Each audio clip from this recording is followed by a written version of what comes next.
ব্রাহ্মণবাড়িয়ার বাজারগুলোতে কমেছে শাকসবজির দাম।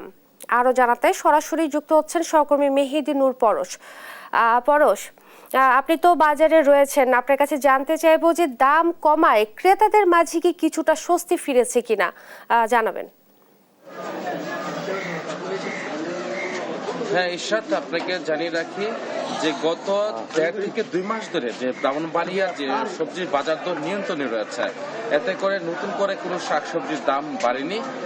এতে করে ক্রেতাদের মাঝে কিন্তু একটা সন্তুষ্টি রয়েছে, তারা স্বাদ এবং সাধ্যের মধ্যে কিন্তু তারা সবজি কিনতে পারছেন। আর এই ব্রাহ্মণবাড়িয়া জেলায় চলতি মৌসুমে 6000 হেক্টর জুড়ে বিভিন্ন শাকসবজির চাষাবাদ করা হচ্ছে, ফলে এই বাজারগুলোতে শাকসবজি কিন্তু অনেকটা ভরপুর রয়েছে।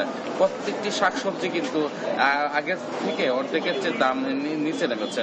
আমি যদি শাকসবজির দামের কথা বলি, যে এখানে সিম বিক্রি হচ্ছে 30 টাকা কেজি, টমেটো 20 টাকা কেজি, তার ফুলকপি প্রতি পিস 10 থেকে 15 টাকা পিস বিক্রি হচ্ছে। এছাড়া যে মূলা 10 টাকা কেজি বিক্রি হচ্ছে, করলা 30 টাকা কেজি, গাজর 25 টাকা কেজি, আলু প্রকাশ ভেদে 17 থেকে 20 টাকা কেজি বিক্রি হচ্ছে। এছাড়া প্রতি পিস যে লাউ রয়েছে, লাউ বিক্রি হচ্ছে 50 টাকা। এছাড়া পেঁপে 30 টাকা কেজি বিক্রি হচ্ছে।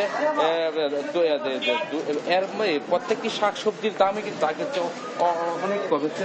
তবে যে লেবুর দামটা কিন্তু একটু বেড়েছে। যে প্রতি হালি যে লেবু রয়েছে, লেবু 50 টাকা হালি বিক্রি হচ্ছে। তো বাজারে এসে বেশ কয়েকজন ক্রেতার সাথে আমার কথা হয়েছে, তারা বলছেন যে সবজির ভরপুর সরবরাহ থাকার কারণে যে সবজির দাম কিন্তু অনেকটা তাদের মধ্যে সুস্থ রয়েছে, সেজন্য তারা কিন্তু সবজি সাধ্যের মধ্যে তারা কিনতে পারছেন।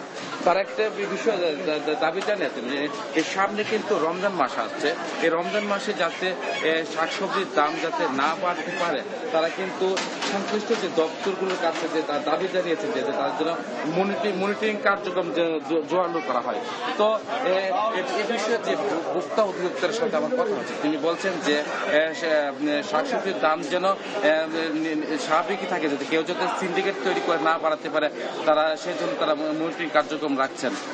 এ ছিল আমার কাছে সর্বশেষ শাকসবজি বাজার নিয়ে।